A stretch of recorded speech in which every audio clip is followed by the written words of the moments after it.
When Honorable Chief Justice cited a very emotional nazm of Nida Fazli, I immediately recollected Maria Montessori, a very celebrated pedagogue, and what she said about child. I quote her, "It is the child who makes the man, and no man exists who was not made by the child he once was." I think this statement communicates everything with respect to a very serious issue which we intend to deliberate in this one-day conference. These words of Montessori also remind me that the well-being of our children is not merely a moral obligation. It is the foundation upon which all of society is built. The child is not just our future.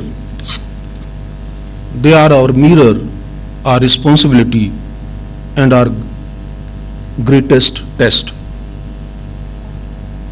Today, as I stand before you, I cannot help but echo the statement of Montessori, because I am of the firm view that if we fail our children, we are not only failing them, we are failing the very soul of our nation. I therefore wish to applaud the distinguished speakers who have preceded me. Their remarks have incisively addressed many of the urgent and layered challenges in the realm of child protection. I find myself in strong agreement with the issues that Cynthia has raised, or Honorable Chief Justice and Honorable Chief Minister have raised. I see it as both a duty and a privilege to build upon those reflections by offering a perspective grounded in constitutional values, judicial insight, and our shared moral responsibility to the children of this great nation. At the outset, I would like to express my sincere appreciation for the untiring efforts of the Women's Safety Wing of the Telangana State Police and the Telangana State Legal Service Authority in organizing this event with exceptional commitment and vigor. I also commend the United Nations Children's Fund, Madam Cynthia representing, whose pioneering work in uplifting child across the globe is undoubtedly unparalleled. This conference, I believe, is a concerted attempt to confront the silent suffering of the most vulnerable among us, our children. Even today they remain most susceptible to neglect, abuse and exploitation. And in a country like ours, where their numbers are staggering, the stakes are even higher. I rely upon the UNICEF 2024 report, according to which 24% of the India's population is under the age of 14. 1 in 3 Indians is below the age of 18. This amounts to over 345 million children, more than the total population of many continents. These figures, while astonishing, are not merely statistical marvels, they are a moral reckoning. For a nation so young, our greatest asset could also too easily become our gravest liability if we fail to protect, nurture and invest in our children. Potential does not convert to progress on its own. It requires systems, safety and sustained care.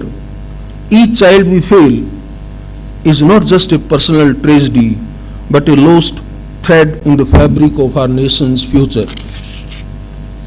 This demographic reality places upon us an extraordinary responsibility, one that cannot be met with token gestures or fragmented responses. Every act of abuse, every moment of neglect must be seen not as an aberration, but as a collective failure. If we neglect our children, we forfeit the very future we hope to build. We must consequently confront What we are often too afraid to name, the child sex abuse. Make no mistake, this crime does not occur only in dark alleyways or distant corners, as Honorable Chief Justice rightly pointed out. It happens within homes, schools, neighborhoods and institutions. Places we instinctively consider safe, it is a violation that hides in plain sight. And it is not only a criminal act, it's a betrayal of trust, of childhood and of the constitutional promise to protect our most vulnerable. It makes a grave failure of our collective guardianship, and if I can say, it's also a failure of the state's parents' patria responsibility. What makes this abuse especially heinous is that its harm runs far deeper than physical injury. Its wounds are often invisible but lifelong. Fractured self-worth, chronic anxiety, depression, PTSD, and tragically, you must have seen sometimes even suicide also. But the long-term damage goes even further. Research increasingly shows that children who suffer such trauma are more likely to become withdrawn, economically marginalized, or emotionally unstable adults. Worse still, there is the risk that some may perpetuate the very cycles of abuse that once endured. These are the outcomes no enlightened society can afford to ignore, and therefore we need to be over-conscious about it. The law is enacted, of course. We have the 2012 Act, which is a very robust legislation. It brought a long overdue legal overhaul, which is gender neutral, comprehensive and child sensitive. It recognized perhaps for the first time that the justice system must be adapted to the child, not the other way around. But a law is not only as strong as its implementation. Special courts remain unevenly distributed. Police forces are often undertrained in trauma-informed investigation. Schools rarely speak about consent, autonomy or safety. And even in judiciary too, we are insufficiently sensitized to the unique vulnerabilities of the child victims. In light of these realities, the path forward must be carefully and compassionately charted. There is where the agenda of this conference becomes so vital. As a lifelong student of law, I have experienced firsthand how even well-meaning systems often place disproportionate emphasis on punishing the perpetrator, while the child, whose life has been irreversibly altered, is left unheard, unsupported, and often re-traumatized by the very mechanisms meant to help. Justice becomes synonymous with conviction instead of recovery. If some of you will recollect, in 2014 onwards, I have been speaking about invisible victims of system, and that is what precisely I meant to say. Consider the case of a 10-year-old made to recount her trauma repeatedly. Before whom? To a teacher, a police officer, a medical examiner, a lawyer, and then a judge. With each retelling, her voice grows fainter until it vanishes altogether. This cannot be called justice. It is distress compounded by process. When the system forgets the child in its pursuit of the accused, it fails them both. This imbalance is not incidental, it is structural. That is why the focus on rehabilitation at this conference is both timely and necessary. Our child protection framework, though well-intentioned, remain disjointed and under-equipped. What we need is a fundamental shift, one that sees the child not as a passive witness in a criminal trial, but as a person in urgent need of sustained and holistic care. True justice for a child begins not in the courtroom, but in the moment they feel safe and secured within and outside the four walls. It begins in the hands of a counselor, the embrace of a caregiver, and the assurance that they will not have to walk alone. Reintegration must not be an afterthought. It must be the foundation of our response. Because a child's healing is not just a legal requirement, it's a moral obligation. And in this context, and knowing the Indian, our societal background, it is a constitutional commitment also. As we look to the path ahead, one truth becomes abundantly clear. The task of protecting and supporting child victims is far too important to be left to the legal system alone. Not only is it a responsibility of the judiciary, police or social workers, it is in fact a collective national duty. Every institution, every stakeholder, and indeed every citizen has a role to play in creating an ecosystem where children are safe, heard and helped. We must move away from reactive justice to a more proactive,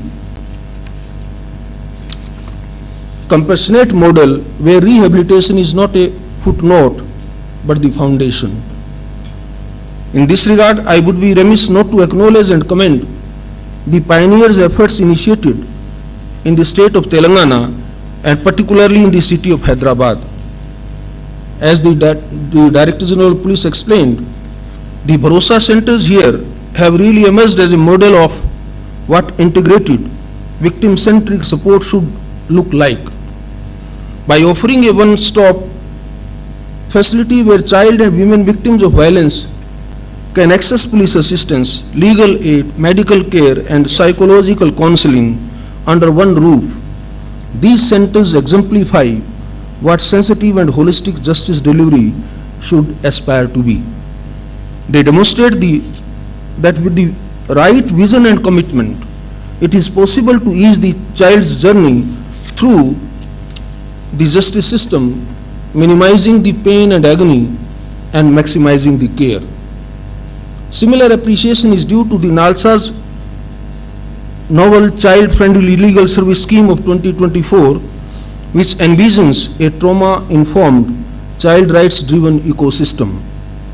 It is not only ensures courtroom dignity but the provision of psychological care and compensation to the victim. It is my earnest appeal that such best practices be assimilated and adapted across the length and breadth of the country. Whether it is the level of the state policy, institutional design or community intervention, we must commit to replicating and scaling such models. Let us therefore take inspiration from what has worked and build upon it, ensuring that no child anywhere in India is left to navigate trauma alone. In doing so, we not only uphold the letter of the law, but the spirit of our Constitution, which promises every child the right to dignity, safety and opportunity. I would like to conclude at this juncture by briefly alluding to the words of a stalwart of human rights, Nelson Mandela, who once rightly said, and I quote, "There can be no keener revelation of a society's soul than the way in which it treats its children." Ladies and gentlemen, our work is far from complete until our children experience meaningful restorative justice where the systems meant to protect them do not re-traumatize and where their healing is prioritized outside along with accountability. This conference has brought together a range of voices, legal minds, administrators, caregivers, jurists and protectors united by a common purpose. But beyond the deliberations and draft recommendations, that's my humble submission, we must take back with us a renewed sense of moral urgency. Laws, however well written, are only as effective as the compassion with which they are implemented. Systems, however well structured, are only as just as the people who operate them. Strengthening the POCSO framework and child protection ecosystems will require vigilance, innovation, and above all, empathy at every level. Let this conference, therefore, mark a turning point not only in the policy but in a national consciousness. Let us vow that no child will be made to feel that their pain is a footnote or that their dignity is conditional. Let us make our nation not merely compliant with law but radiant with justice, for it is in the safety of our children that the soul of our republic truly lives. Thank you very much. Thank you for giving this opportunity. Jai Hind, Jai Bharat.